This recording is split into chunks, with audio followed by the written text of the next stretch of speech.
Okay. There we go. Good morning. Good evening, good day, and good night. Whichever it is, wherever you are. Alright.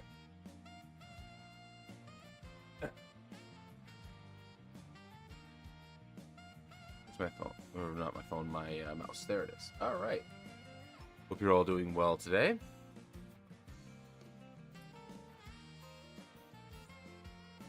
I get a little coffee. Back for the play. I need a small light that just kind of... Do I have something in here, actually? Might. No.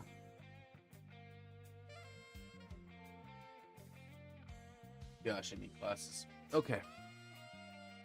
So, we're continuing with our Magic Item conversions because they're fun.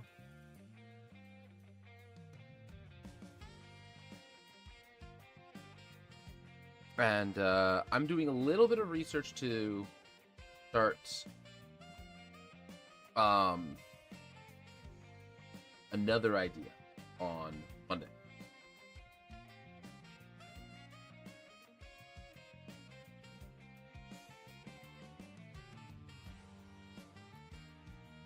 So, we are gonna continue on with where we left off, which is we're gonna just keep making some cool stuff. And there was a fun one I saw in here, which is Elixir of Adamant.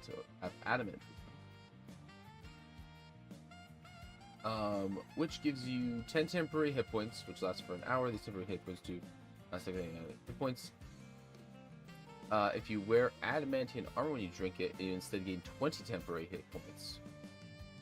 So if you remove it, you lose the 10 temporary. So I thought this was a cool idea, in that we can just make it so that you can drink the Elixir of Adamantine Blood.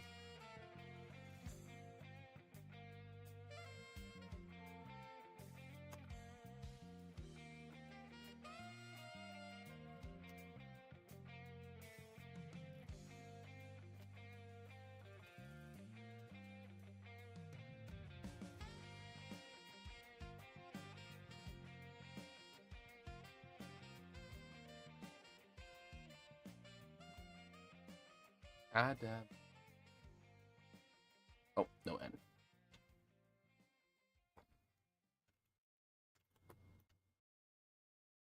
Elixir of Adamantine Blood. This is a consumable. Arcana. This will be uncommon, possibly rare. It may actually be rare.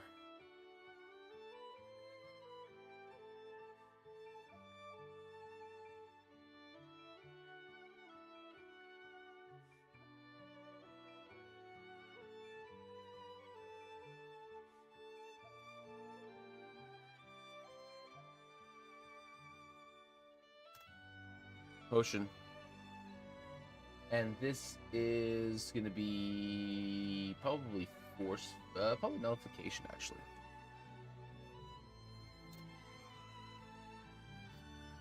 Yeah, nullification. We'll go with nullification.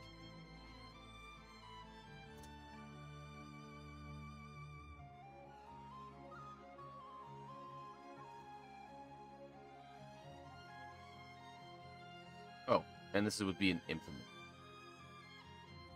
Oh, wait, no, it's Arcana.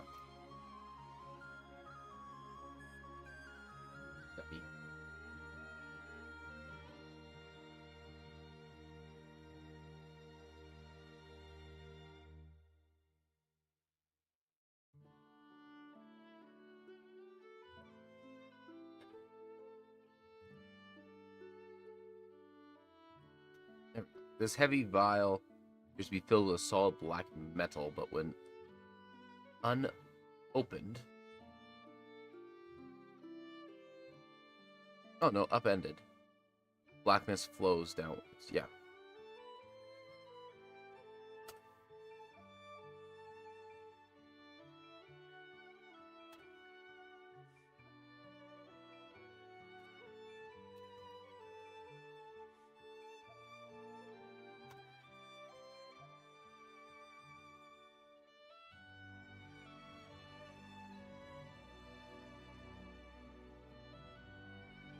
drinking this potion.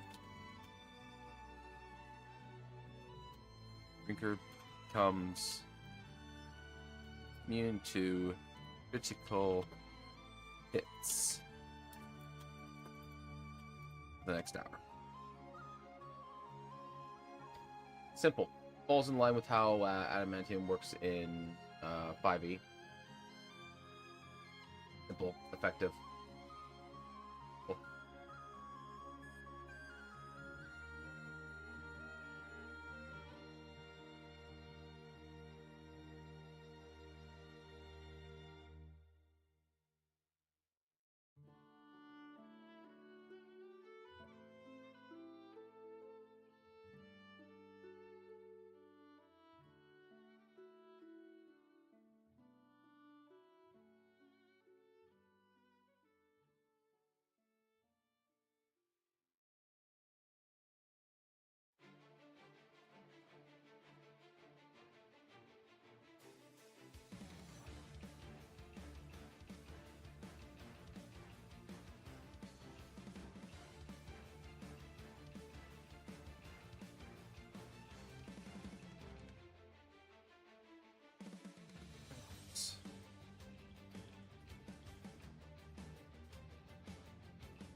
Consumables.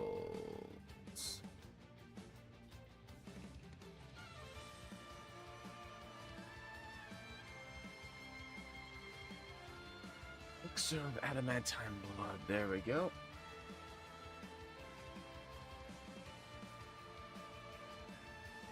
Let's see here.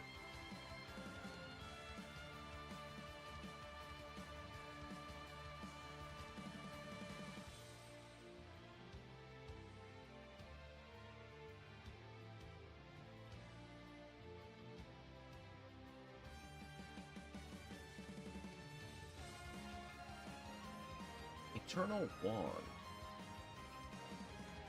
Eternal Wand holds a single arcane spell, third level load, attained by the drink. Location any character who casts or gains both active only uses the spell then, regardless of whether the spell appears in the spell list. Functions 2 times per day. Oh, okay. It's just a reusable wand.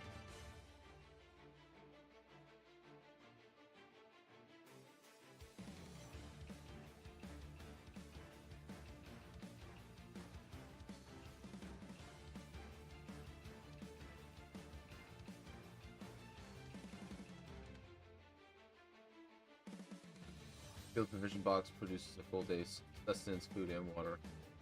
15 or force or 5 force. Damn, nice.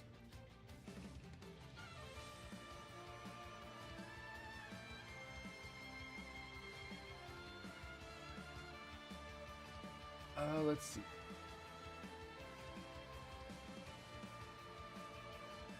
Chickens that was on performance stream.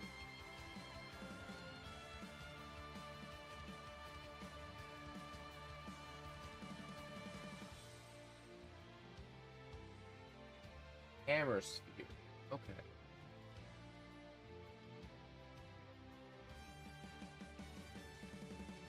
Nope.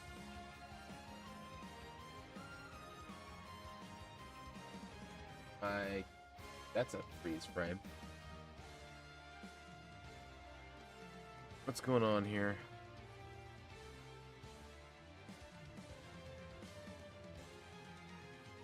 Ooh. Freaking. Okay.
I'm gonna reset my camera software.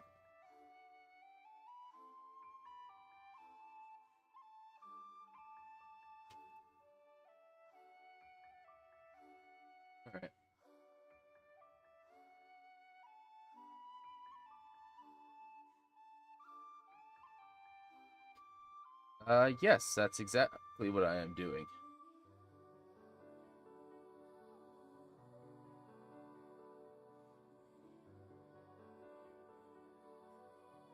Know nothing about D&D. Okay. Well, I'm not quite sure how you found me then, but hey, welcome, welcome.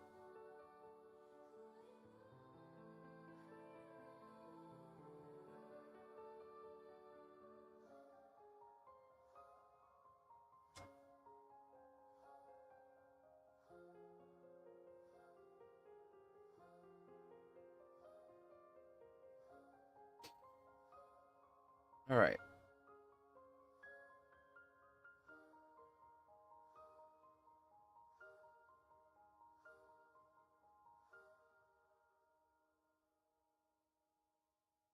Okay, there we go. To be honest, I hear a lot about D&D. My friend does it, so I'm looking into it. And saw you. Oh, fair enough. Fair enough.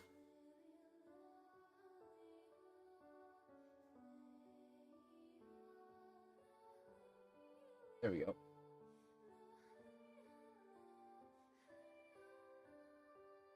Oh, no, it's breaking again. All right, well, that's kind of annoying. Something probably needs an update. All right, no camera today, I guess. Break it's that. Oh my god, it's so bad. All right, we're just gonna can that for now.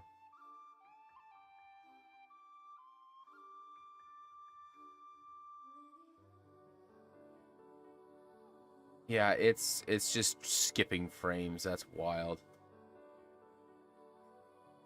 And now it's just like completely frozen too on the back end. All right.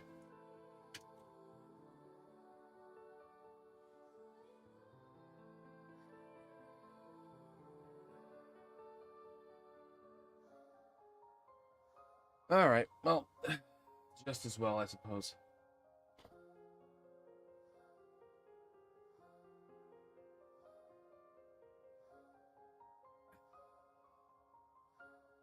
All right. So where was I? Nice. I need to go to Magic Item Compendium. Wants to play / talk about how would I go about doing that? I mean, well, you kind of already said it yourself. Like you have a friend that plays or runs or something. So I would just say, tell them, let them know that you're curious, that you kind of wanna give the hobby a try, and there you go. That would probably be the most effective way about getting in.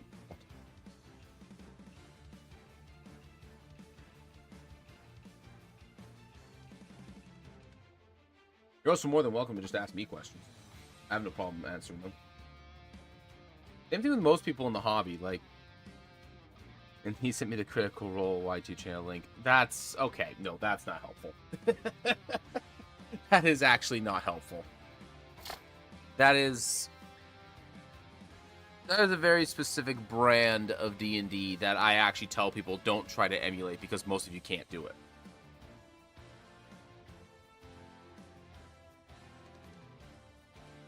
Yes, let's go watch professional actors to learn how to role play.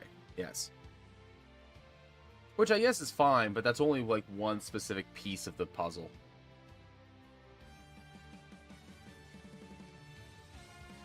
That's also done in a way that's meant primarily for I don't want to say primarily, but it's done secondarily as a form of entertainment for other people. So they're going to do things differently than other people are going to do it, or the average player is going to do it. And there's effectively like two different groups of people in D&D, and that's the people that were before Critical Role and the people that were after Critical Role. And a lot of people that were after Critical Role, a lot of them moved over to Daggerheart.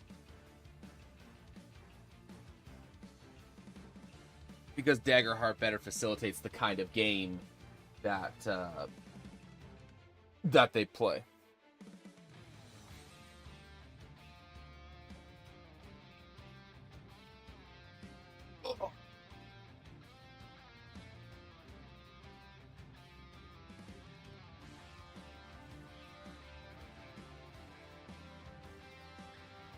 But yeah, so I mean, the easiest way of putting it is D&D is just organized pretend. It's the easiest way of putting it.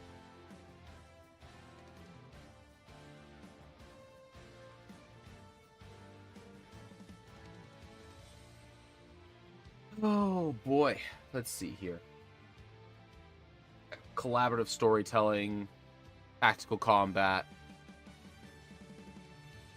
Have you ever played a Final Fantasy Tactics or a or XCOM?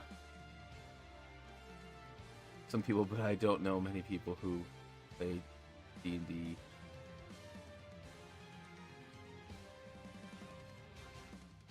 I mean, yeah, that's fair. You can always go and join a D&D Discord server of some kind. There's plenty of people there. I do have one, though people aren't looking for players right now. Most of us are in pretty heavily established games at this point, and some of us are realizing that our lives are getting busier, which makes less time available for it. Like, there's one game that we have going for Starfinder, which is basically like Guardians of the Galaxy style of game. And we play like it feels like once every 2 months or so, because just a million different things happening in different people's lives.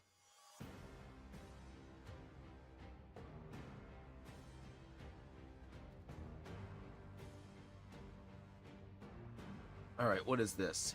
Hammer sphere. Sphere is forged. They're made of silver, covered in small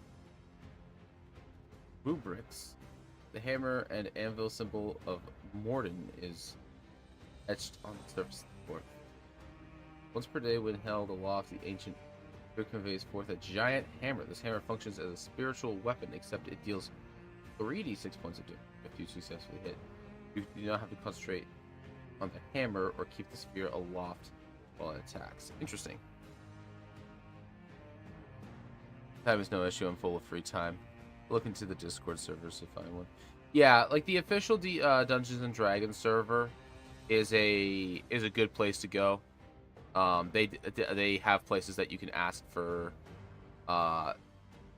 They have places, I believe, that you can go to just where there's people saying, "Hey, I'm a GM or a DM in this case. I'm running a game. I'm running this adventure at this time on this day, this language, probably English, but not necessarily." And, I'm looking for players. And if you just ask around on it, there will be someone that can help direct you. Like, especially if you're like, "Hey, I've never played before. I'm kind of new to this. Is there like a new player-friendly table?"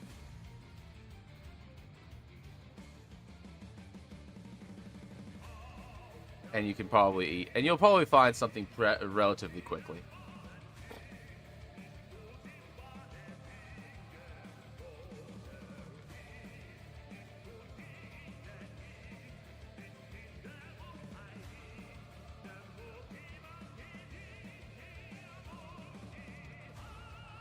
All right, we can make this.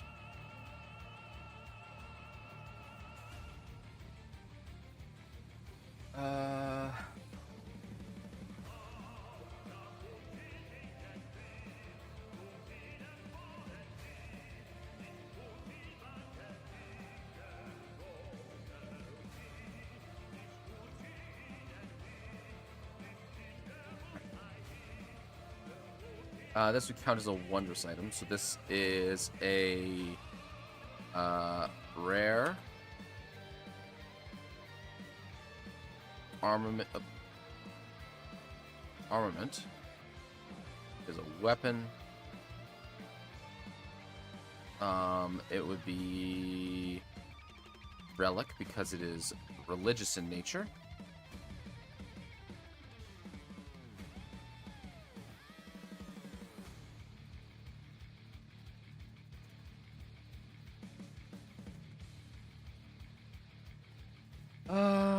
I'll make this require attunement.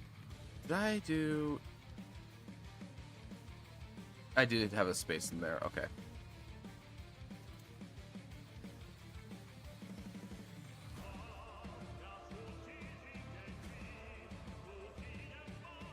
Do this. Also, I forgot to add my publish flag to this.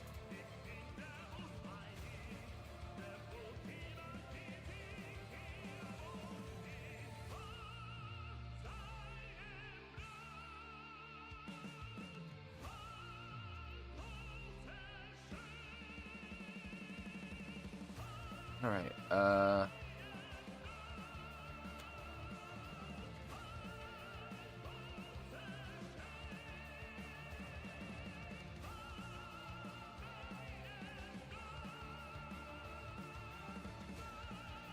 just change it so that it's, instead, effect.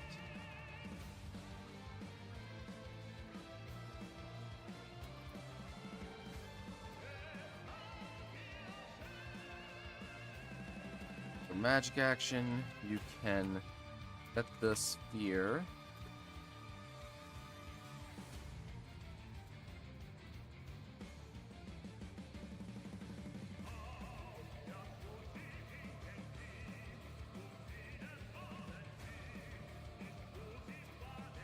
and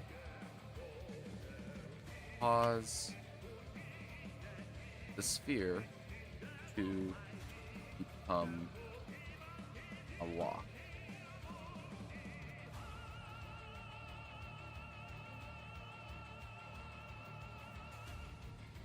While it is,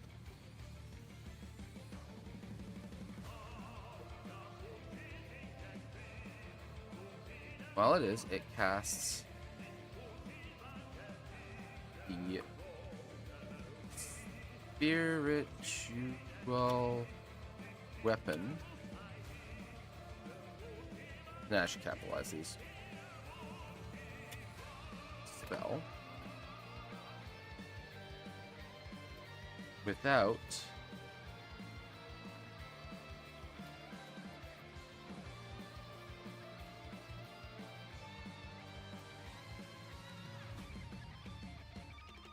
concentrate on it.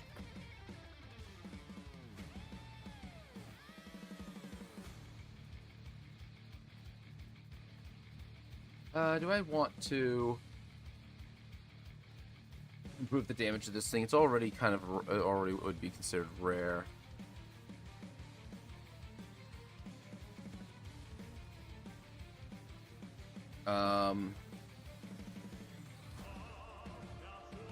This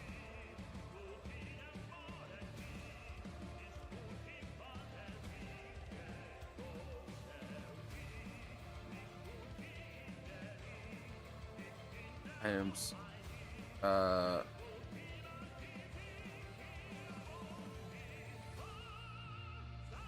ability is it again until the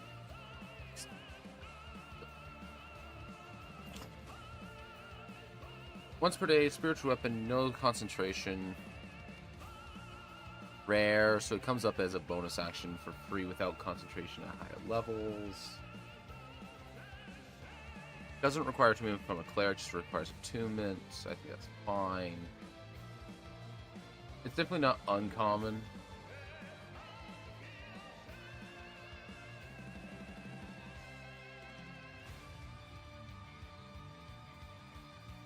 Yeah, it's fine.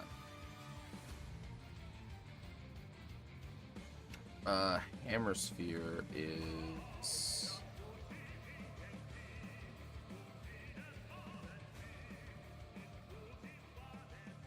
I guess it would fall under Wondrous Item, even though it's not really a weapon.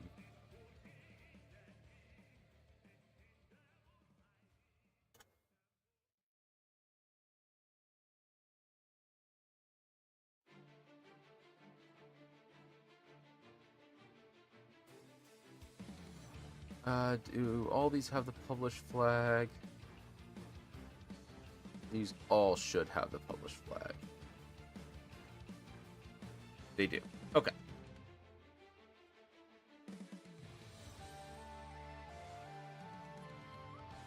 Let's see here.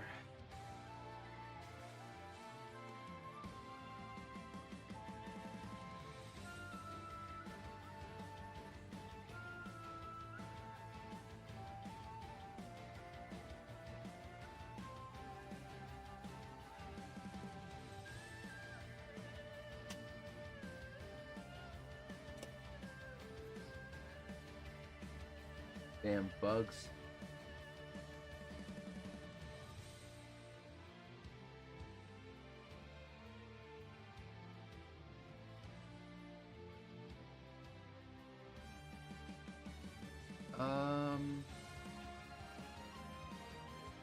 Ice Strand of the North.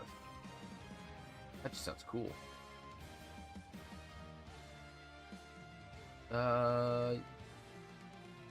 Several jagged shards of ice. Yeah, I was gonna say that my glass. I don't have my glasses killing me. Several jagged shards of ice are frozen onto the wire core. These icy crystals are still cold and show no evidence of melting.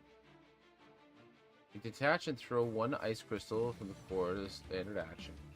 Each crystal can be thrown up to 80 feet, exploding to create an ice storm or sleet storm centered on its endpoint.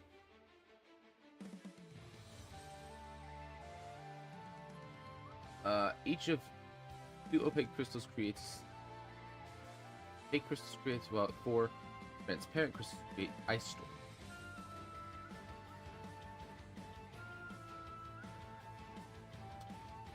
Interesting.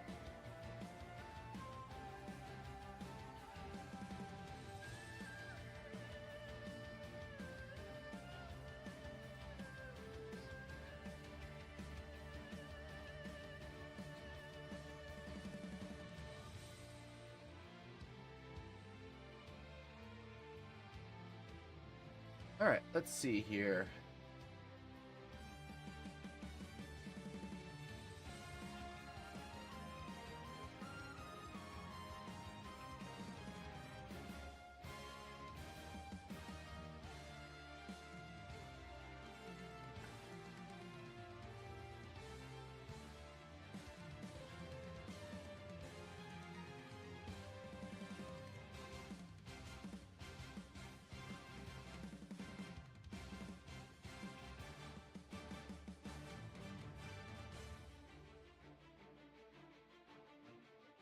Alrighty, this is a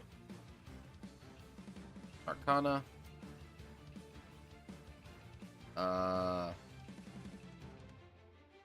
Probably rare. Be in like the beat of Necklace of Fireballs.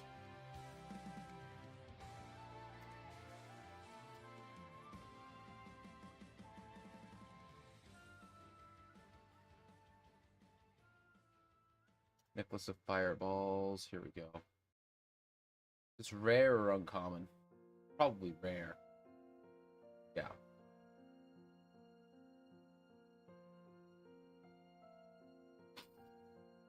You don't get any. You don't get the fun stuff until like level 5+, which is a real shame.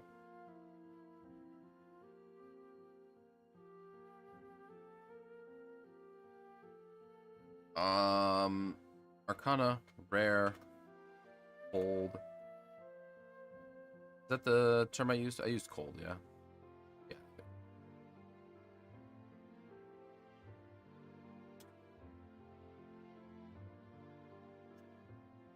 Consumable.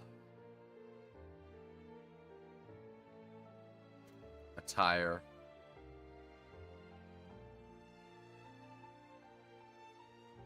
All right.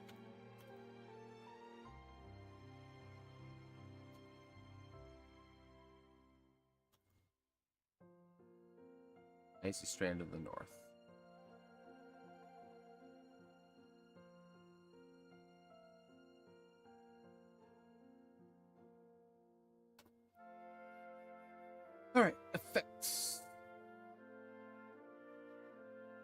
Gonna catch. Hey, T.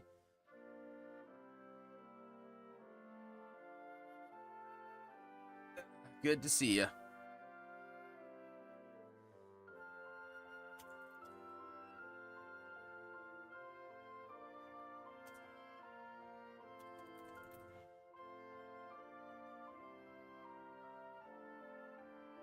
Of this neck.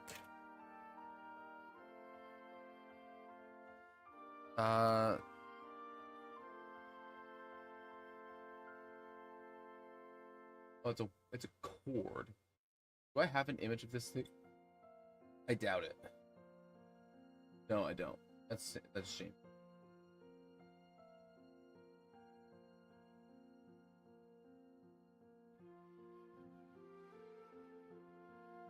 The shards and throw it. Actually, make a point here.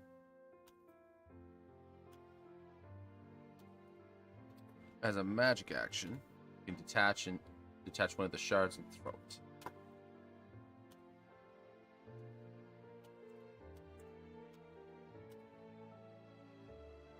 With 2 dark shards.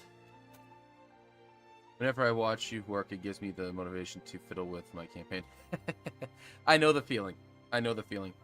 One of the things that helped me a lot when I was like getting bummed out and losing motivation was, ironically enough, just some basic white noise. What worked the best for me was actually just a bathroom ceiling fan. Of all things. White noise just kind of helps stabilizes my own brain, for whatever reason. Forces me to like listen to something that does nothing, I guess.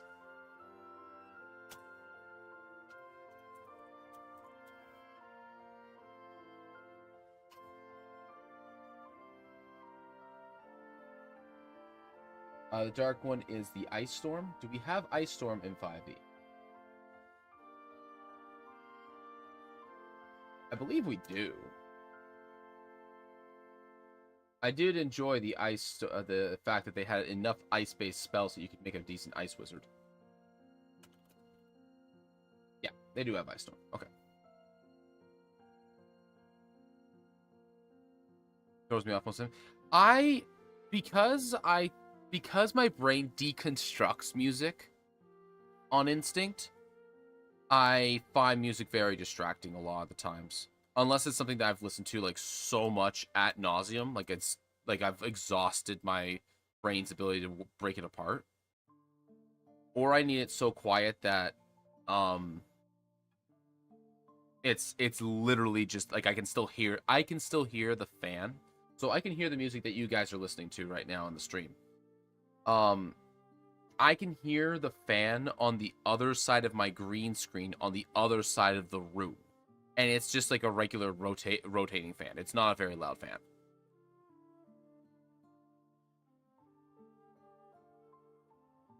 And I'm using earbuds. I know you can't really see me right now. My camera's acting up. I think I need to do some updates on my software.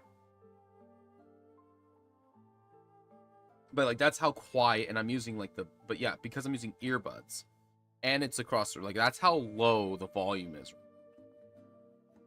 Granted, the volume in your earbuds or your headphones or whatever should never be so loud that you can't also have a conversation with the person next to you, at least volume wise. Being distracted is another issue, but your headphones should never be, whatever listening device you're using, should never be so loud that you can't have a normal conversation with the person next to you, because that destroys your hearing.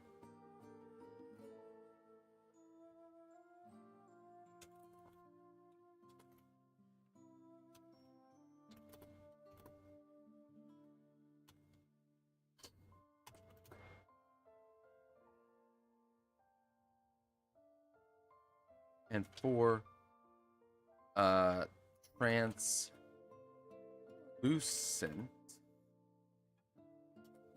English.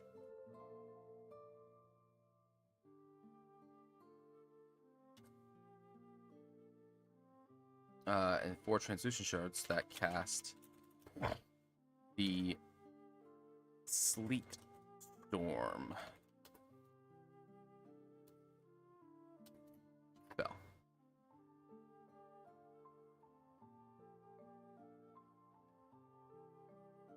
I don't usually, but living in South Africa can be dodgy. You need to be able to hear just for safety's sake. Fair enough.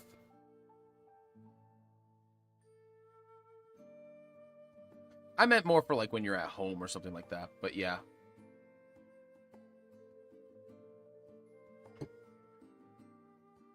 Not so much anymore, but like maybe not in Toronto. But if you like maybe not if you live in a city, but like if you live in any of the towns here in Canada, everybody just leaves their doors unlocked all the time. Fair enough. Fair enough. I don't know South Africa too well. Although I did go to college with 2 guys that were from South Africa. They were interesting characters. Very different from other people that live here.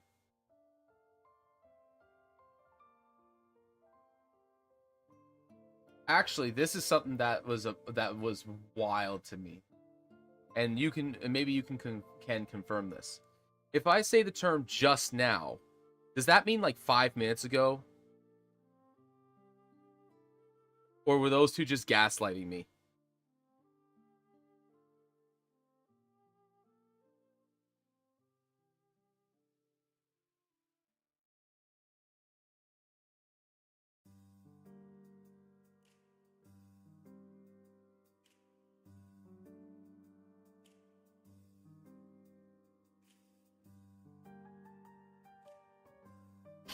Just now is like soon. Now is right now. Okay, so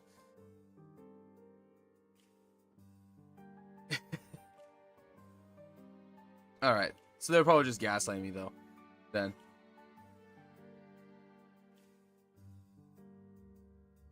But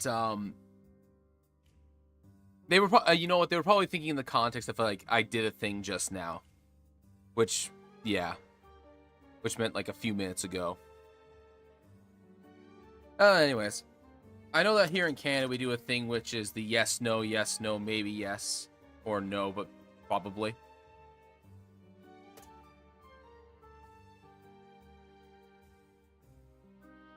It's a little confusing. It depends upon where in the country you're from. Fair enough. I know that's true.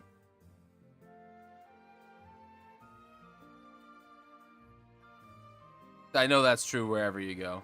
Yeah, no, maybe. Yeah, exactly. Apparently that's a very Canadian thing.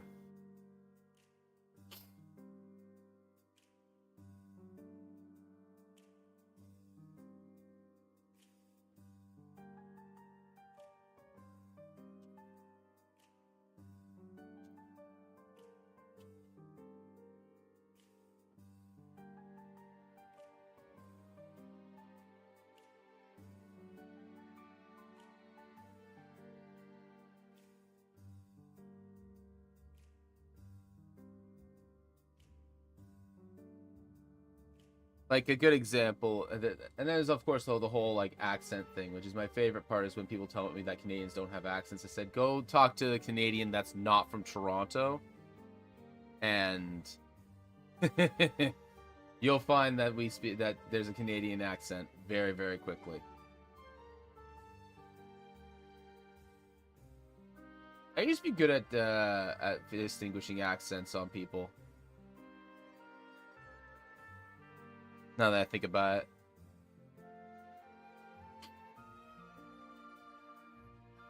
Like a lot of people thought that Northern Lion, for example, was from like the Midwest at one point. I'm like, nah, he's from Vancouver. And they're like, and then yeah, he was from Vancouver.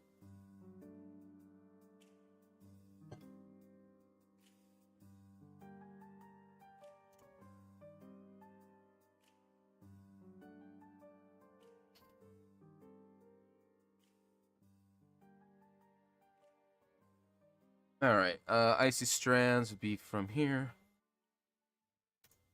It's all good. Don't be sorry. No, you're under no obligation to answer me.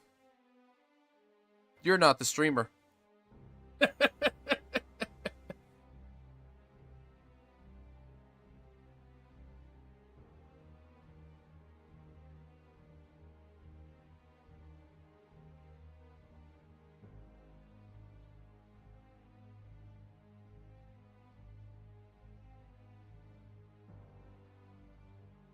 What was the question? I don't even remember, I'm gonna be honest. I was just kind of rambling on for a little bit.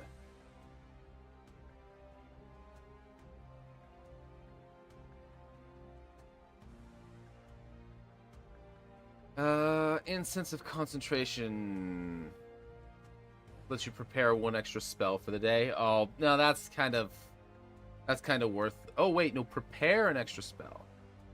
Ooh. Actually, that's useful. We're gonna make that.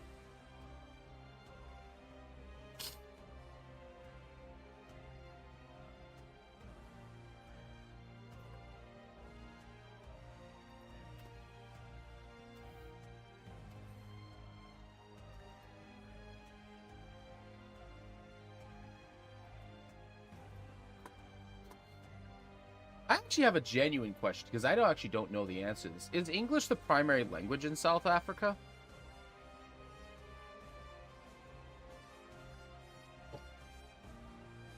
Because I know English when you get to international level outside of the immediate Western, the immediate Western countries, it gets a little bit, it gets kind of like scattered and weird.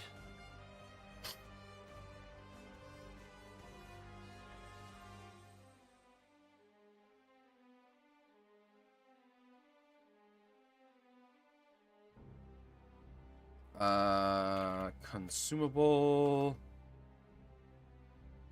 I doubt it. Most people can speak simple English at least. Oh, fair enough. What is the predominant language then?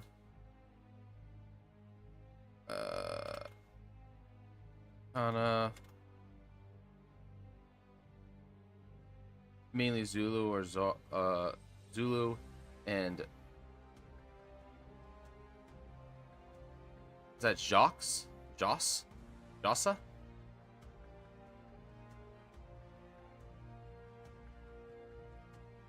Or Josa? Something like that. I'm bad with pronunciation sometimes.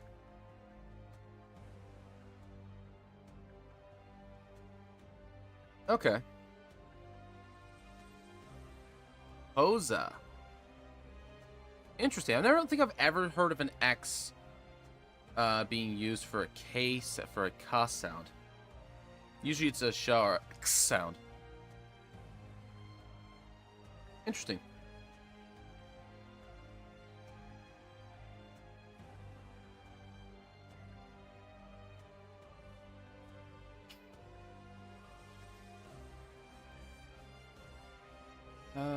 Let's see here.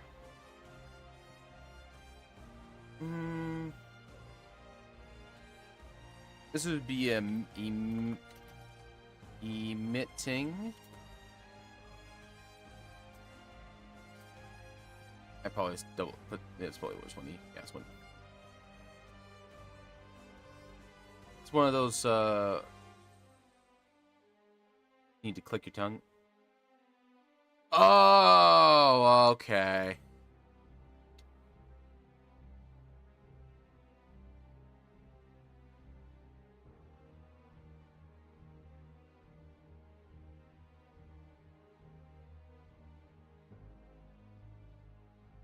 That makes sense.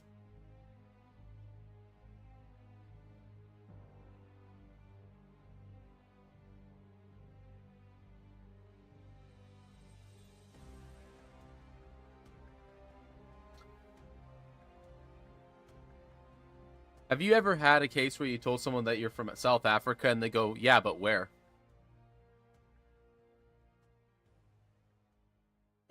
As though they don't think it's actually a country, they think it's just like Southern Africa.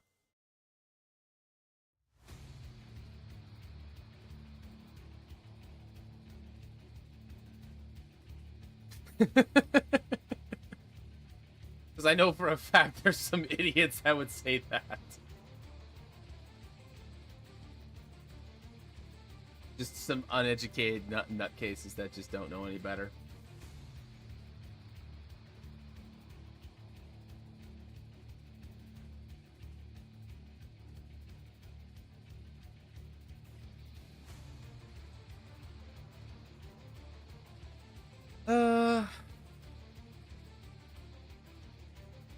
Sometimes most people just think I'm from Africa, not distinguishing between the two.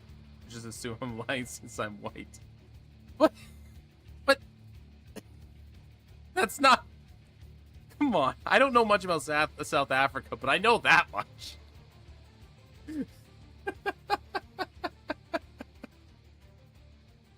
uh.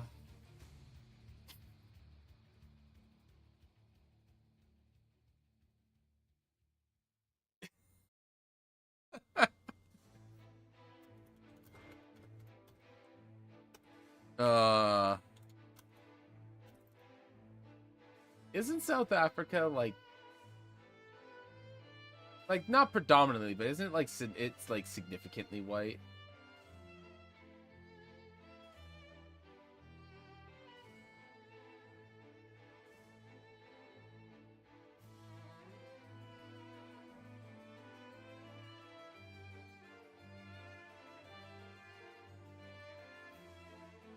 Oh, like 7%, I think now. Yeah. Here we go. 7%. Yeah, I'm looking at it right now. Today declined from 20% in the mid 20th century. Jesus. Yeah. I mean, it's kind of like here in Canada. Like, a lot of people think that Canada is like this giant melting pot of like a million cultures, and my answer is no. If you leave Toronto, it's pretty much all white.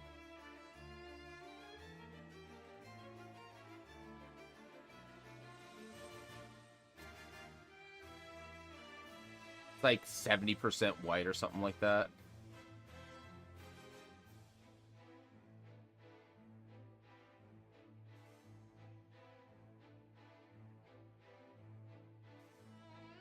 Yeah, Canada's like 70% white. If you go to Toronto, though, you think otherwise. You think it'd be like maybe like 30% at most. But that's because that's where all the migrants are.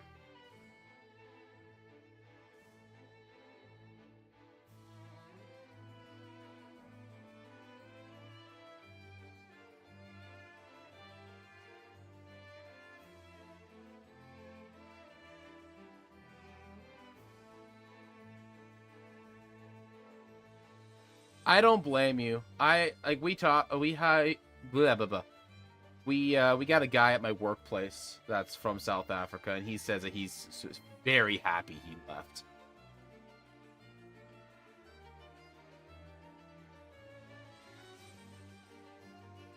Words are hard, bruh. Ain't that the fucking truth? Words are hard, sentences are difficult, and names are the most horrible thing in the world. Can't do them. Names? Nope, not a chance. It took me like a month to learn the name of the guy that I was working with on the floor on a daily basis who had a name tag.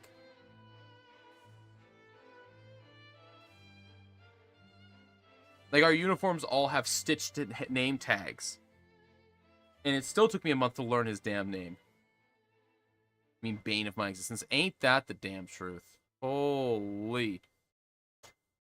Alright, back to this. Alright. This is a consumable. Well, in that one perception, like a whole month. No, I kept reading it. I just couldn't remember it. My memory in general isn't particularly great anyways, but still.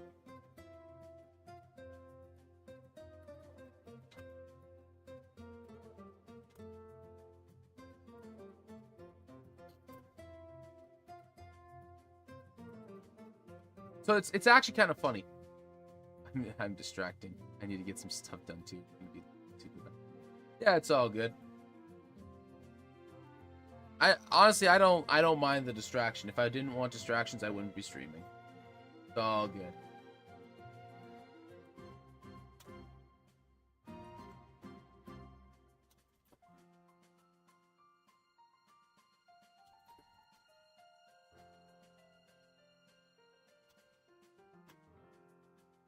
Maybe around though. Yep, fair enough. We're gonna stick of instance at the instance during your daily.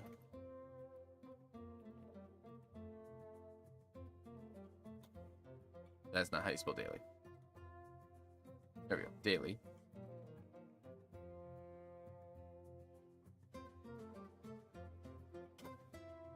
Oh, I need to put the rarity. This will probably be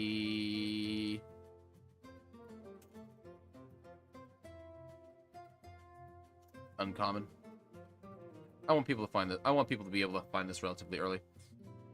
Writing the stick of instance during your daily preparations allows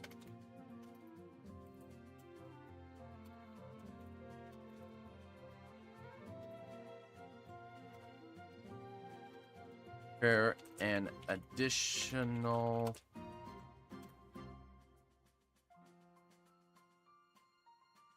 spell.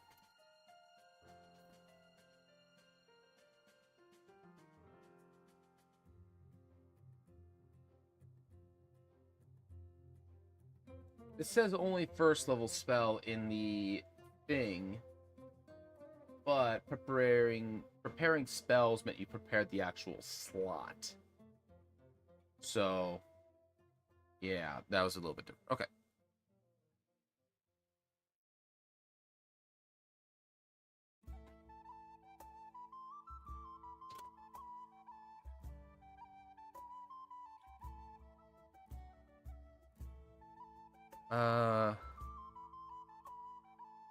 Actually, no, we just keep it as that. Simple as that.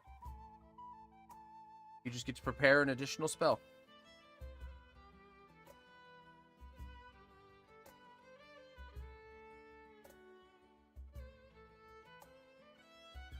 Infinite scroll case.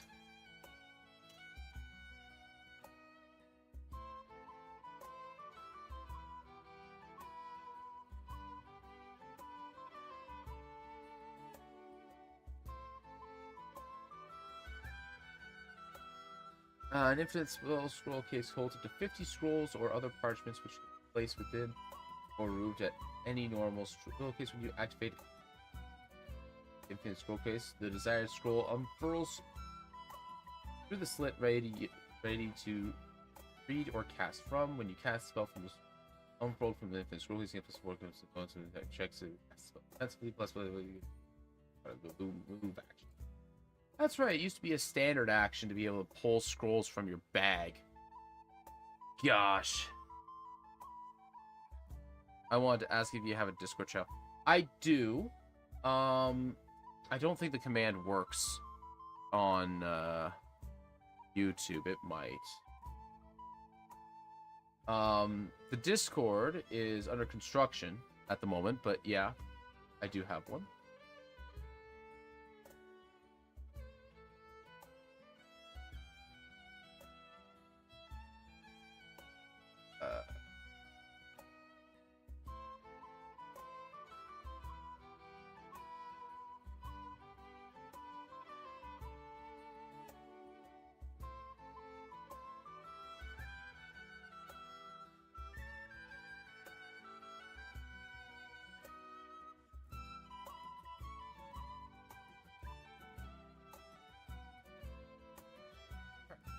Let's see here.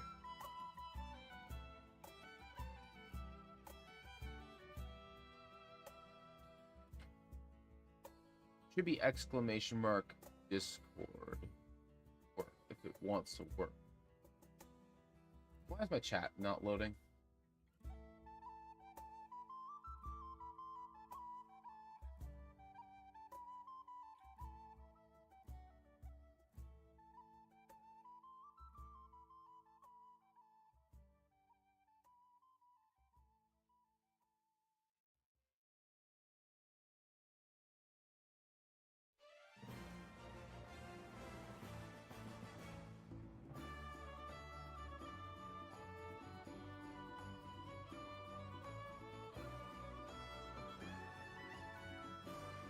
Okay. Maybe if I do this.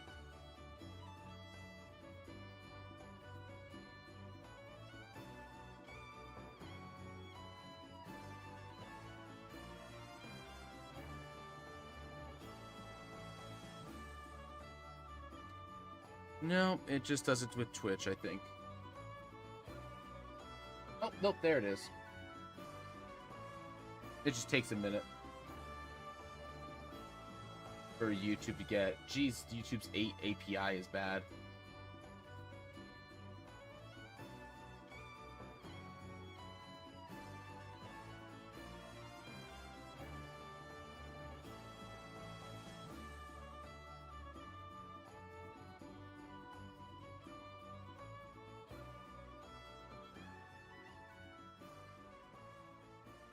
All right, there we go.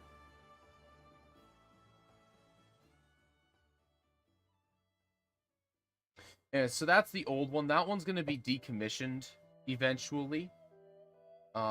When? I don't know. Because I'm in the process of seeing what kind of happens with the landscape of people migrating their communities. Because Discord is in a lot of hot water right now.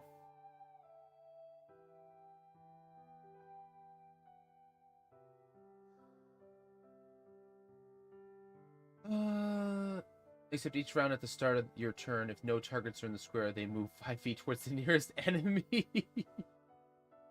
Wait, I love this. I love this. Hold on. Discord's the trouble. So Discord, I'm gonna make these jumping caltrops. I love this.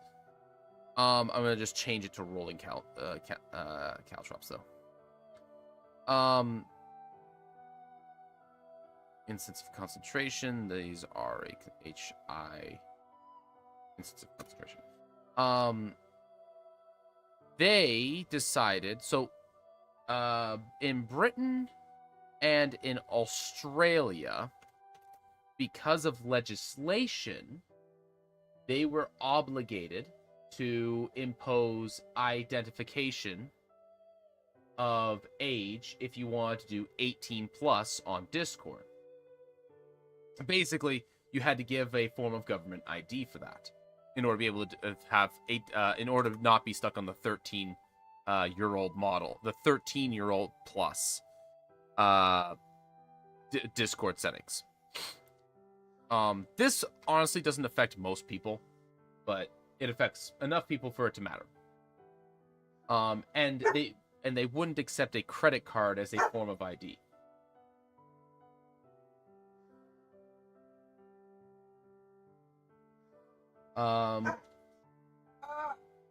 One second, I gotta deal with this dog.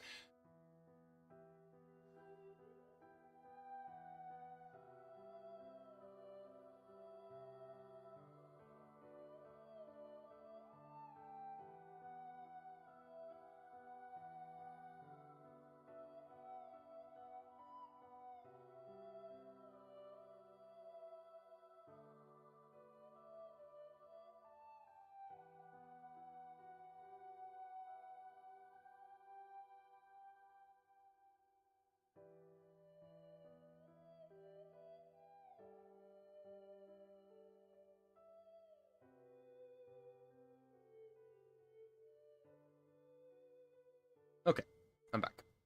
So this happened something like, I want to say in September, something like that. September, maybe August. And then in October, I think it was like the official number is like some 70,000 IDs, which are supposed to be deleted right after the verification, by the way, were stolen. I'm gonna call these rolling actually. From Discord, meaning that there's a lot of identity theft and fraud out there now.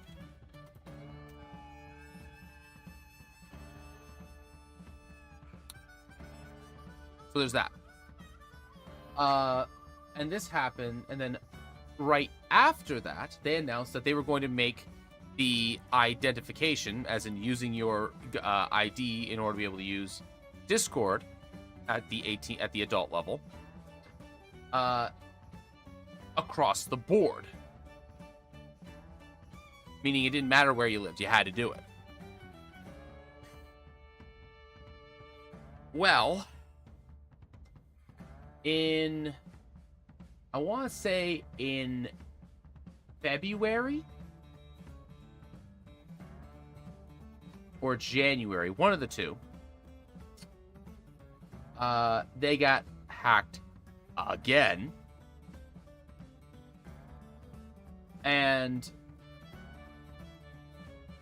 a bunch of more IDs were found, but there was also a big pile of data scraped.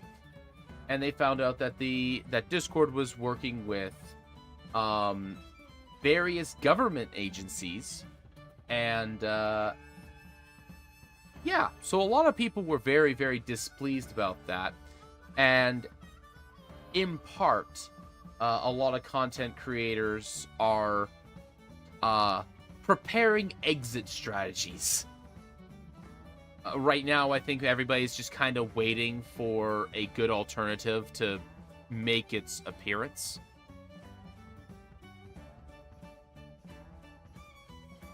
So far, it looks like Stoat might be the one that kind of pulls away because it's very Discord-like. The problem that Stoat has is it doesn't have an app. It's a website. Sounds like a lot of money rolling in the back alley. Yeah, exactly. And the other thing also is they want to go public. Discord wants to go public. So they would have to start adhering to stockholders. Which is usually the enshittification of anything that's beautiful.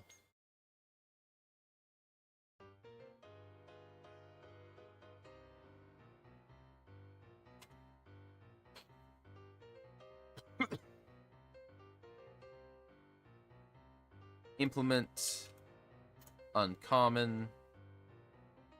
I don't even know what to put for this one.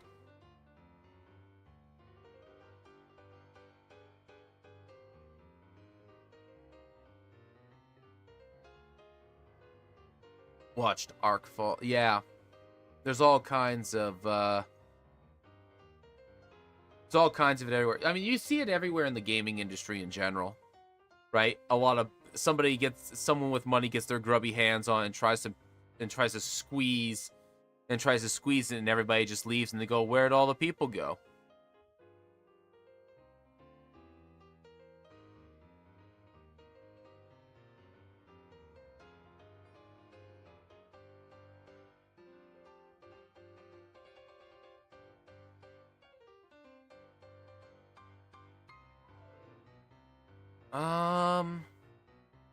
This is probably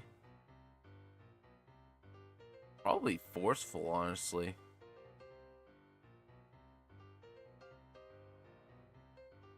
Based on my own thing here.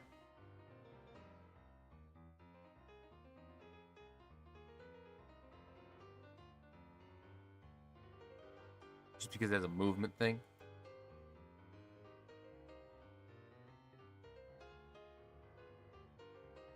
Implement uncommon movements.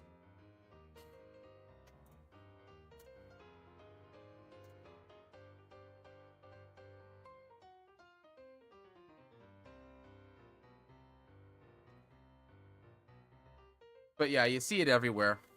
Basically, as stuff gets purchased by corporations, it usually just usually just ends up bad.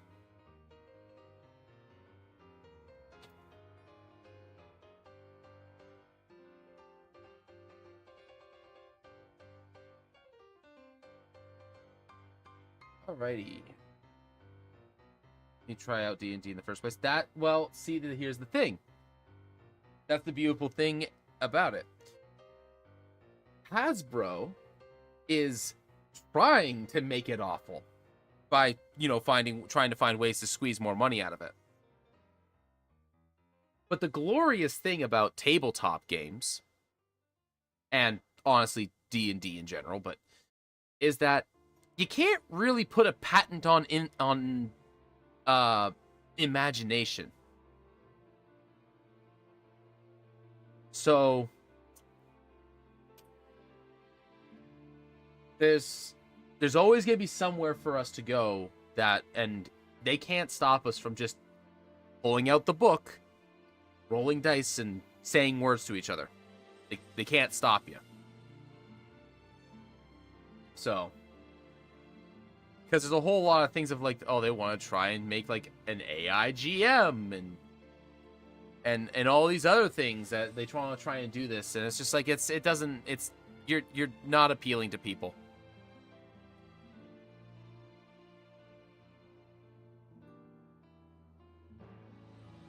Along with like every so often,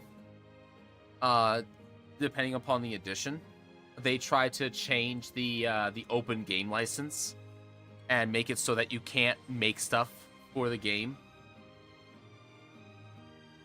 If they lean into what they have, they make a massive potential there instead of trying to make another Fortnite. It really is them just trying to make another Fortnite because their investors like, hey, you know, we can, like, if you, I don't know if you're into Magic the Gathering at all, but if you look at Magic the Gathering, there's like an absurd number of like what they call, I believe they called it distant worlds or something like that. One of my buddies is into Magic and is way more familiar with it. And there's like so many freaking IPs in Magic the Gathering, it's driving people nuts, along with the amount that they're releasing. I've heard of Magic, but never played it. It is arguably one of the best long-standing designed tactical card games I've ever played. And I've played a bunch. It's one of the best ones that have managed to stand the test of time. Partially because it's one of the first. But they've done very, very good to keep it like very fresh and good the entire time. I ended up playing other games, but it's very good still.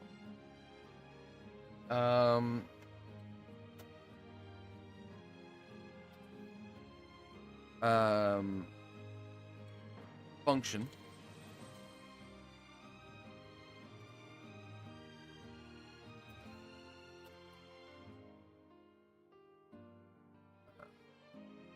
These caltrops function exactly like normal caltrops. However,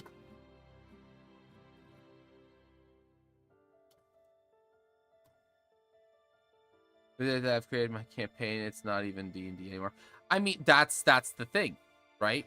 Like, D&D, I've always attributed D&D, the way that people talk, a lot more as though it is a brand and not a game. So, how do I say this? So, for example, a lot of people, rather than saying tissue, they'll say Kleenex. Right? But Kleenex is a brand of tissue. D&D is much the same way. A lot of people say D&D, but really they're talking about TTRPGs. But D&D is the one that they know, and it's the one that everybody knows. And it's the first one as well. So a lot of people say D&D, but they really mean tabletop RPGs, which is like the giant umbrella term. Like, most of my games don't even like, most people that run tabletop games, like specifically D&D, a lot of their games are not really the way that the game was built anymore. Because they have their own house rules, they have their own homebrew stuff, there's so much added stuff that it has the same, like, bottom end that's holding it up, but it's not the same. It is not the same game.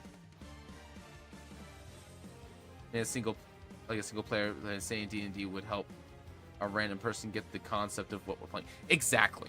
That's the main purpose of the term. However,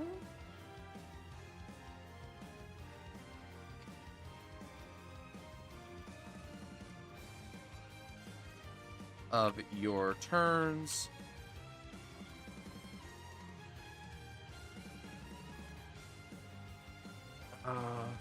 be a wondrous item.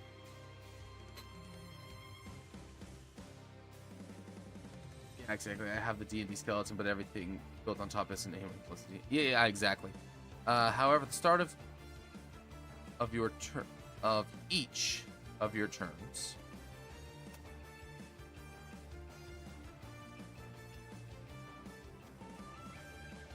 Caltrops move 5 feet towards the closest creature that is not holding the bag they came from.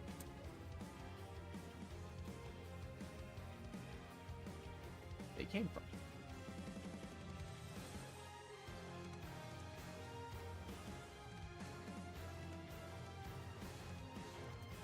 A minute. They stop moving. They stop moving. Can be retrieved.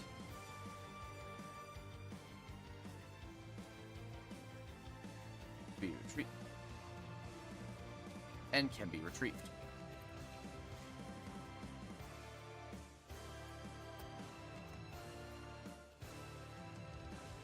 Being used. They remain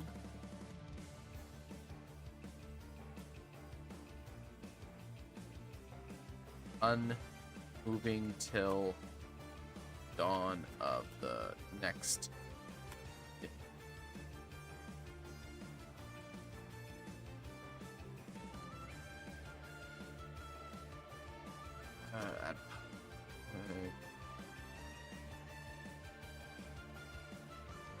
Did I add the instance constitutions to the published list? I did. Okay, good. What time is it here? 5:02. Okay, I'm gonna grab some coffee. I will be right back.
Coffee is a smashing idea. Indeed it is.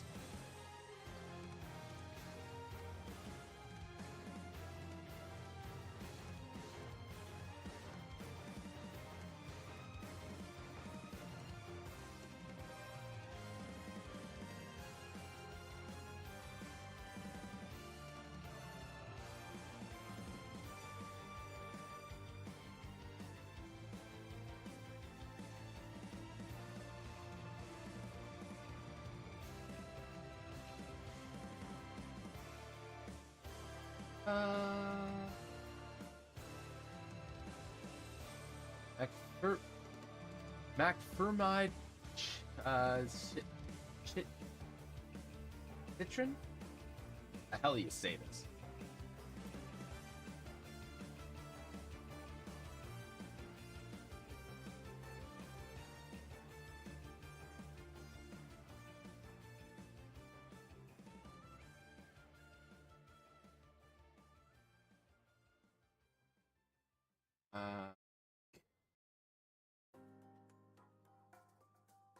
Listen to anything.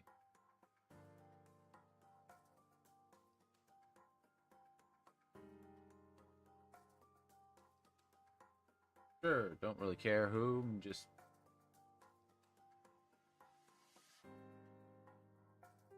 Oh my gosh, no. I don't want...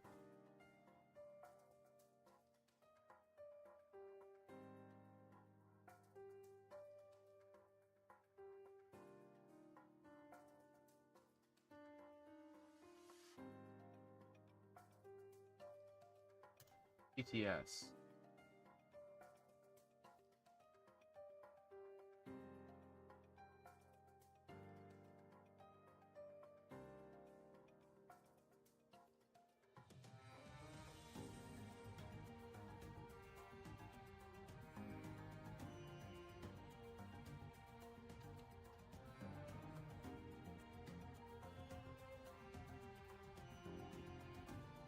All right.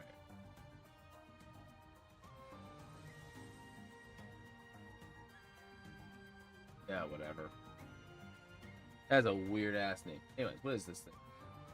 A pear-shaped citron is crafted of rosewood and decorated with mother of pearl inlays in an abstract scalpel pattern. That is a hell of a description.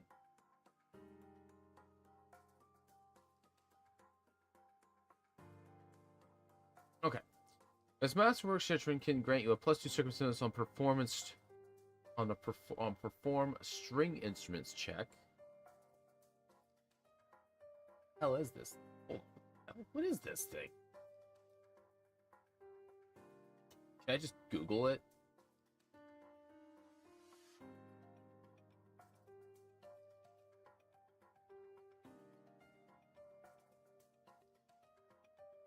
Oh, it's a guitar.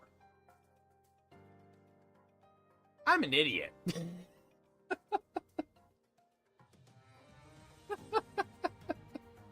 It's a form of guitar. It's a form of guitar. Okay. Now I'm genuinely curious. What the hell does this thing sound like? Hold on. I gotta find out what this thing sounds like.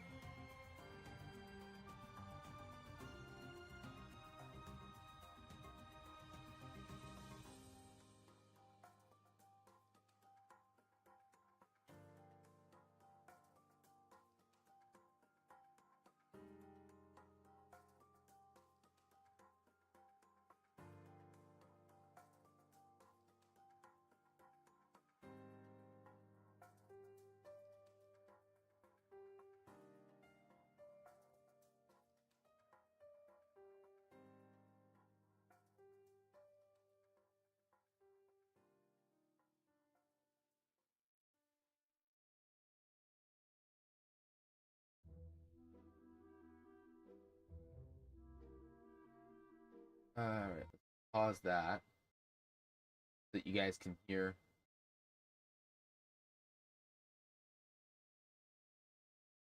this, maybe.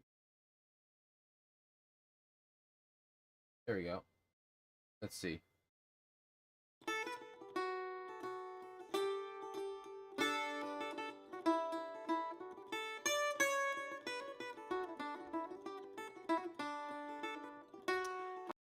Including citron, which is it's somewhere in between the particular one. I just want someone playing. I just want to hear you playing. For its creamy kind of dark tone. This also has maple wood binding. I love the way this plays because it's so responsive. That creamy dark cedar tone kind of gives. Okay, it just has that like medieval string guitar vibe to it. Okay, cool.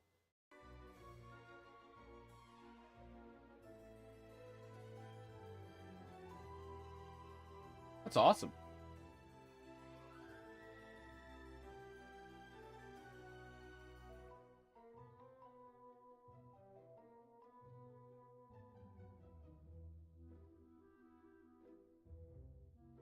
I'm not gonna make it though.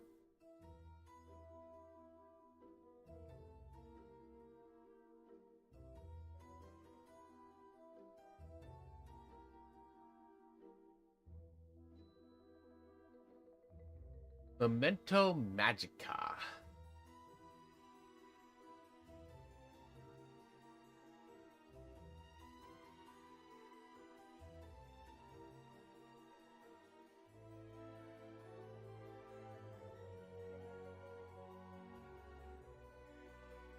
Nope, they don't have it. Alright, let's... Carved into the shape of a dragon's scale, this piece of amethyst swirls with foggy image of ruin. Foggy image. When activated, the Momentum Magica allows you to regain any one spell slot that you have previously used this day. The spell slot is available just as if the spell had not been cast. Momentum Magica recalls a spell slot if the spell level is created to hold it. Difference that exists for each level from 1 to 9. It functions once per day. Then has no effect for spellcasters who prepare their spell. Okay, so it's just the modern equivalent of a pearl. That's a bit of a shame.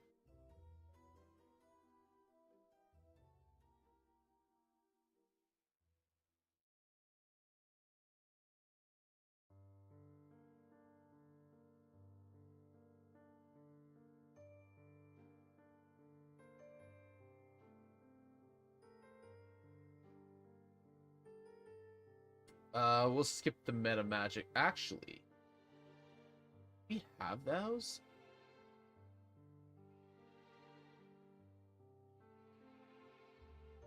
Meta mantle.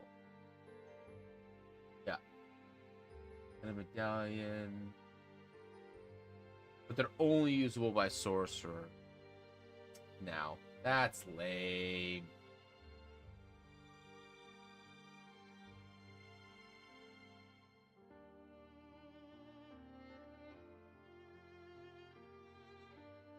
Its own reflection.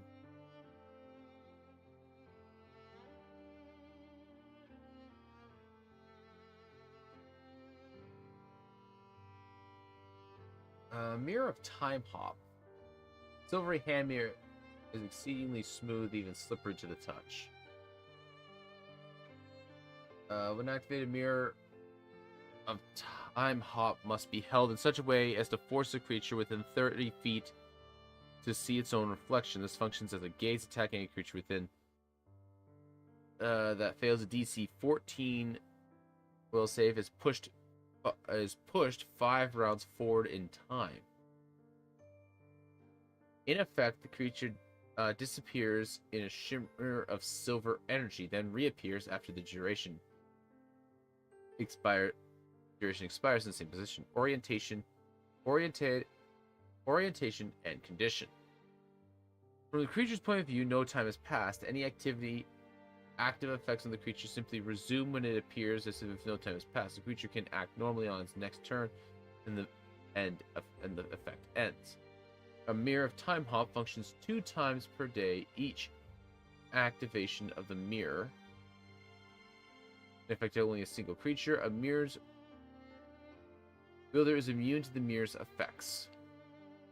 That's actually cool as hell. Totally putting this in.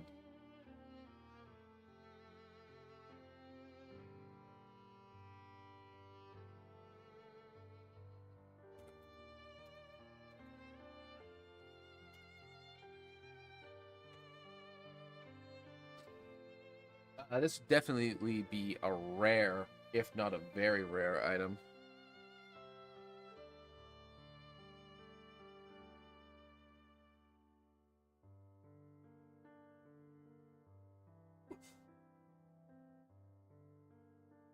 Ugh.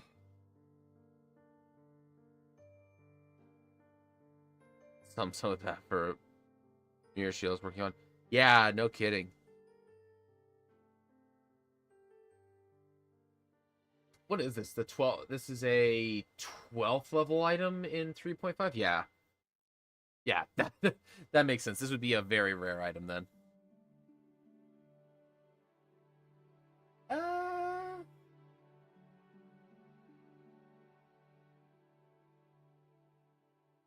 Maybe not very well. I hate how the rarity system in 5e works.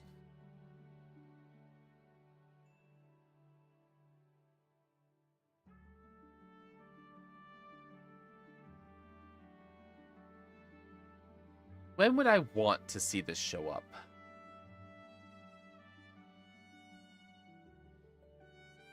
I don't mind this showing up in 5 to 10. But I don't want it to show up in 1 to 4. So yeah, very rare it is, which means it's very likely to show up. Yeah, it'd be 11 to 16. Okay. All right.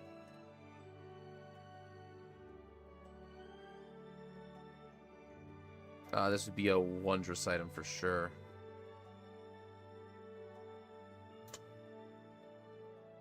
Oh, that's the wrong one.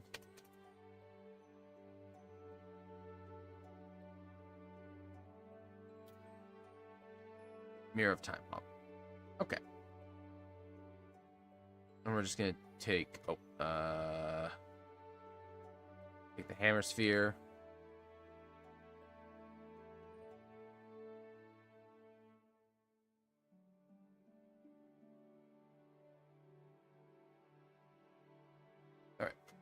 Alright. This will be very rare. This would be a implement or an armament? I guess it's technically an implement.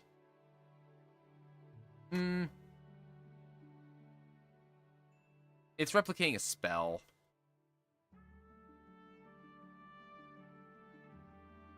Arcana. Wondrous. Dimensional for sure.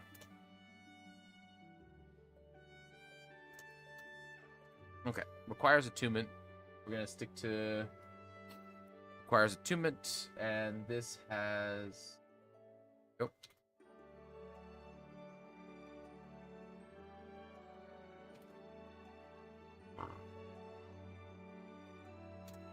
add publish tag.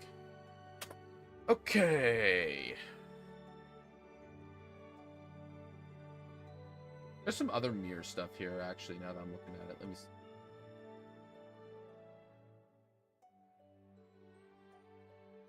Oh, no. Is it just the 2? Yeah, they only have the 2 here for actual mirror. Although this is in the tools section, so it may not, so any shielding oriented stuff may not show up. Okay, let's see here.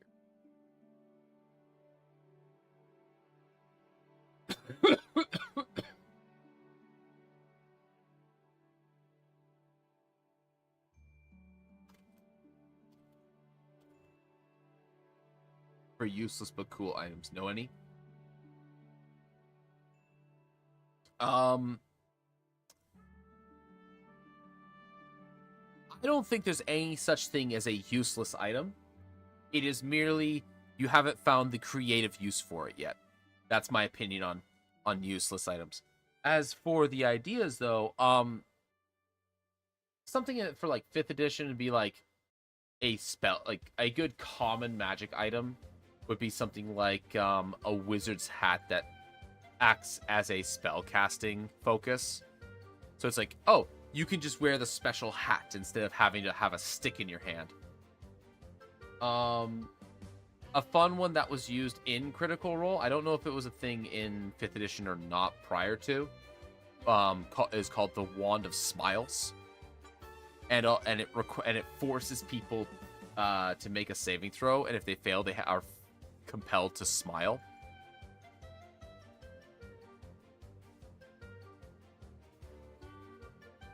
Most magic items would not. I don't foresee anybody spending time to make a magical item that is useless. It would just be a mundane use. Vermin. Once per day, you can pull a small animal out of the hat. To catch, it always.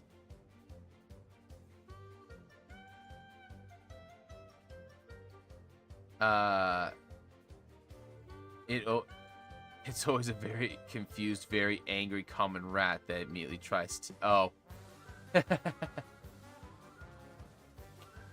Yeah, so, like, I mean, to be fair, that's not really any different. That's just a bag of tricks with a problem.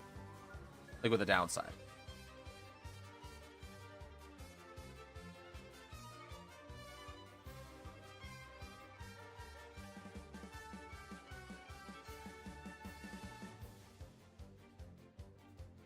Whoa, hold on. What the hell? That...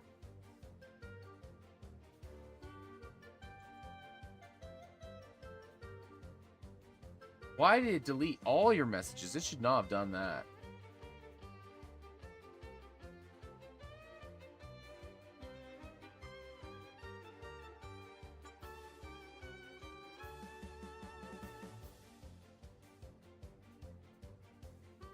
What the heck?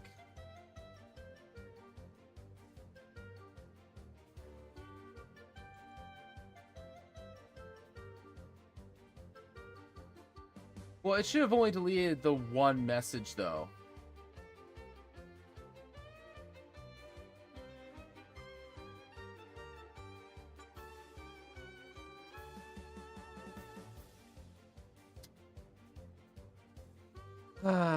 Yeah, no, it doesn't like semicolons because I have links banned. So it's, if it sees semicolons, it tries to like go, oh, wait a minute, is this a link? Or is this like trying to route somebody to something?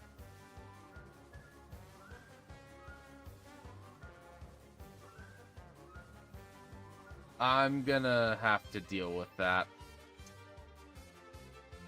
Because it should not be deleting the entire catalog.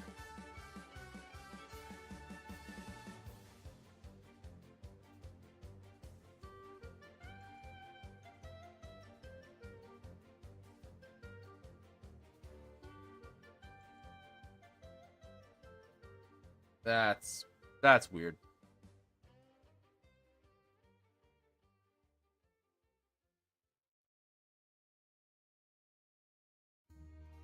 Oh, whatever.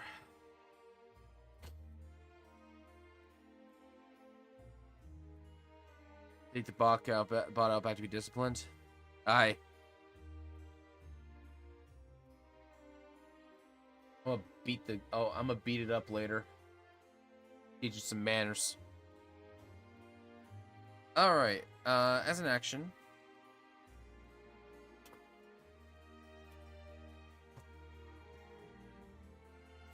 Can show. You can point the reflective face of the mirror.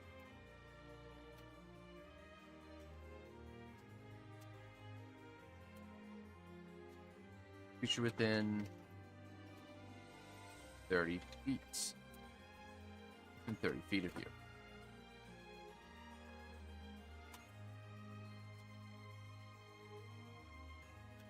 A DC. This needs to be reasonably... I believe it's 11, 13, 15, 17. Yeah.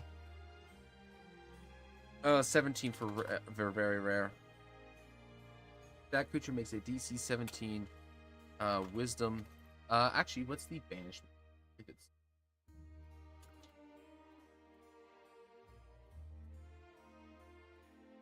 Charisma saving throw.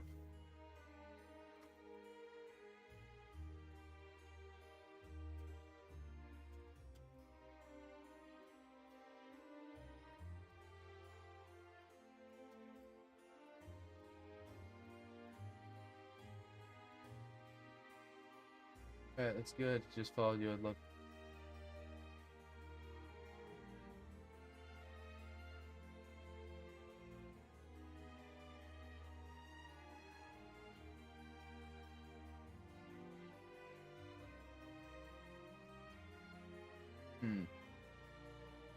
Sus.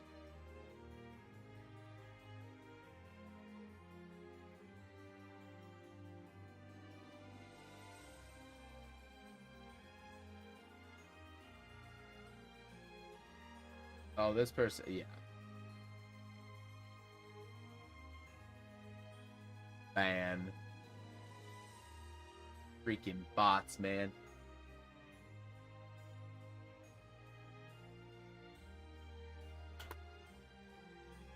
I'm chill. 10 stories in for my campaign. My partner says I should just make into books for my 4-year-old. Also, yes, they do. Yeah. I mean, Why not both, right? Like, one of the things I considered doing was writing a script for a if you're into audio casts, have like the old radio shows and stuff like that. And you like Eldritch horror, or a slow burn, look up the Magnus Archives. That's a good that that's a ride. It's a good time though. And I considered writing a script or something not entirely similar, but sort of like in the same kind of format, and just presenting it to a bunch of my friends and going, "Hey, does anybody want to like kind of try and do this?" But I never got around to doing it, and I've always got 3 million other things happening. I really should like reconsider doing that. It's really good. Like, really, really good. It's a slow burn. It's the first series, because there's a second series that they're working on right now called what is it called? It's not the Magnus Archives of the second one. It's Magnus something else.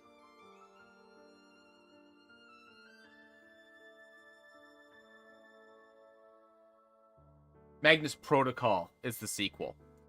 The Magnus Archives is a bunch of like 20 to 30 minute audio casts, and there's 200 of them.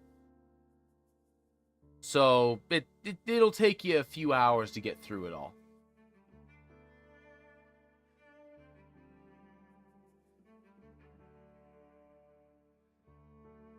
But it's really, really good.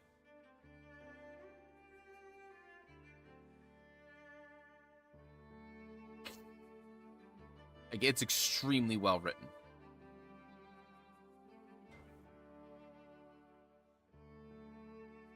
Have plenty of time. It's really, really good if you have like, if you just like listening to stuff. It's really good. I recommend it. And but yeah, I considered like writing a script of some kind like that, and trying to do an entire outline from like start to finish of a story of some kind, and then presenting it to a bunch of my players. But yeah, if you like spooky, scary, and like a little bit of Eldritch, it'll be right up your alley. It's definitely cosmic horror in the most general of sense, where, you know, basically the idea is that everybody dies, and if you don't, and if you're lucky enough to not, you're not happy at the end.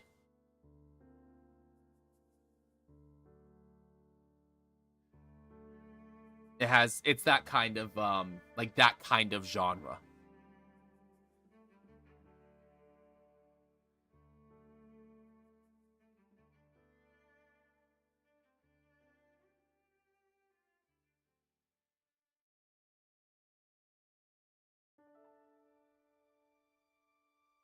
Hunt and Exiles? Yes. That's what I think it is, because it might be.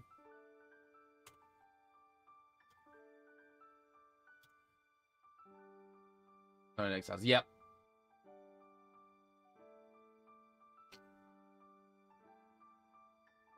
Like, I played a ton of Darkest Dungeon with the gods and whatnot way of playing. I've been familiar with the gods and whatnot way before playing. Yeah. Most people are familiar with the way. Well, the deities in D&D are only as involved as you want them to be. That's the beautiful thing about it. So you can either treat them as a cosmic force that's just kind of lingering in the background, or you can treat them as as active participating characters, depending upon how you want to present them. Which is the which is a huge benefit. Because both are correct.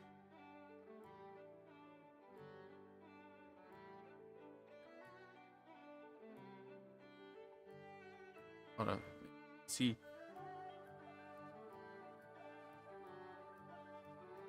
Exactly. It's whichever you prefer. Whatever best fits. Makes DC 17 charisma saving throw.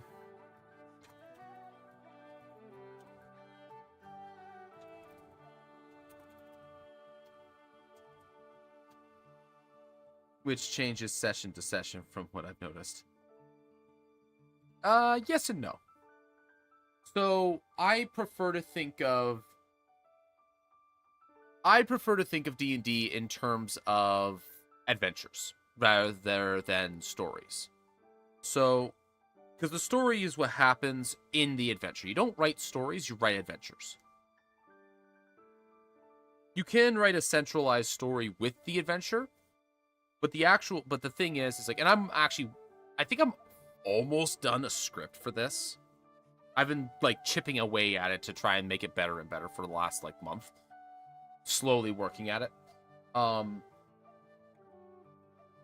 Writing a centered story or a centralized story for a D&D adventure is a lot more like I have the idea of what will happen. Like here, the most simplified version of that is I have an idea of here's what is going to happen if nobody intervenes on it. And the only people that can intervene on it is the players, because the players are the agents are the element of chaos that disrupts everything.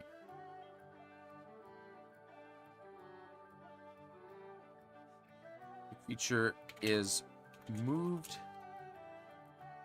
forward in time. On a failed save, the creature is moved. They vanish from their position. They vanish, then reappear a minute later.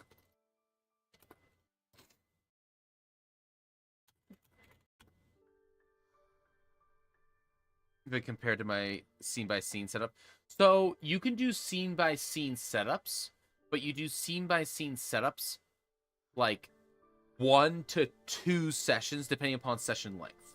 So you can set up, we call them encounters in our game in D&D, which is like, okay, I know that I'm going to have the players start in the tavern. So I have a scene or an encounter in the tavern, and I know what characters are going to be involved, because it's like, okay, I need to have someone to hook them into the adventure, and I need to have like 2 or 3.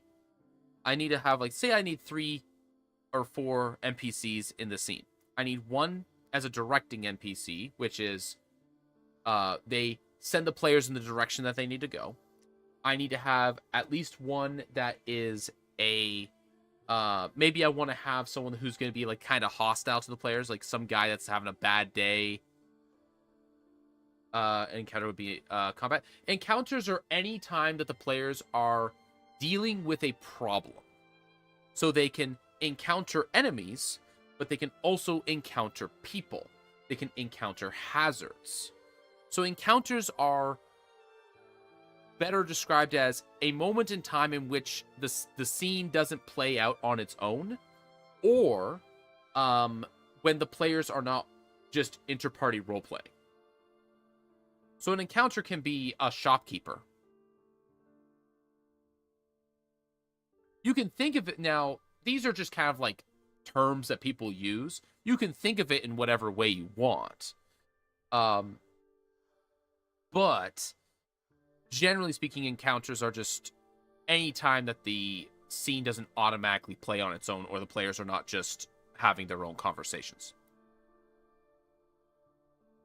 So, and then in the room, I also like to put in what I call grounding NPCs, which are NPCs that are in the room purely because they are there.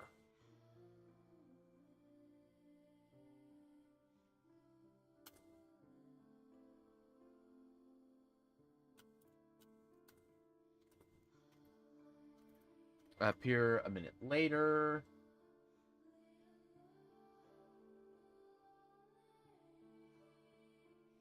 A minute later.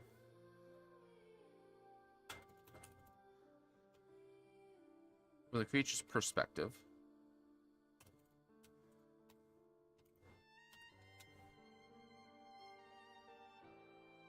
Changed.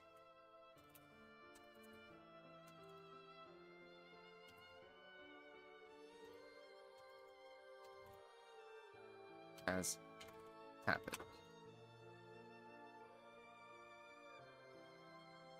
But yeah, most of the time you're scene planning or encounter planning on the specific level is best done like session to session.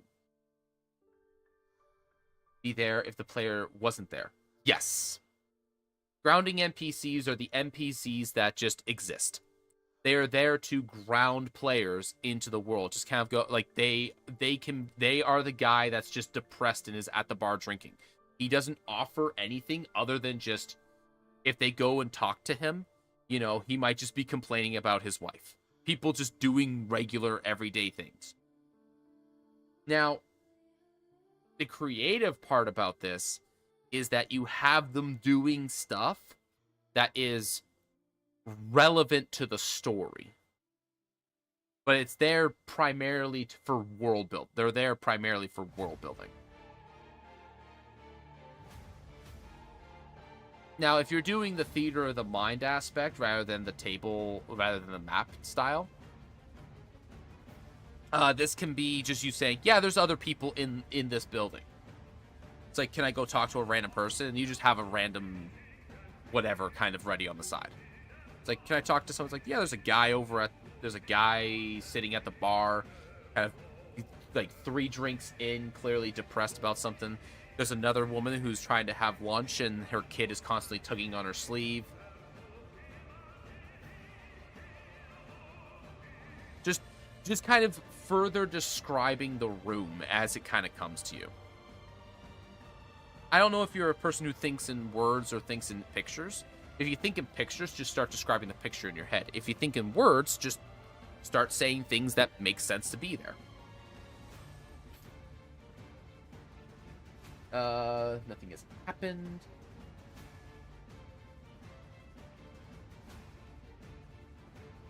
And axis though happened.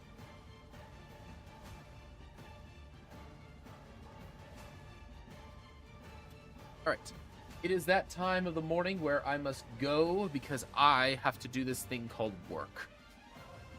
So, thank you very much for swinging by, everybody that did. I appreciate you all. Publish multiple notes. I have like 10 magic items, no doubt. I will be back. Oh no, I will not be back on. I'll be back on Sunday for a little bit. Not my usually long. You know, help. Hey, no problem. I'll be back on Sunday. Probably not as long as I usually am on Sunday because I have to do sound, but.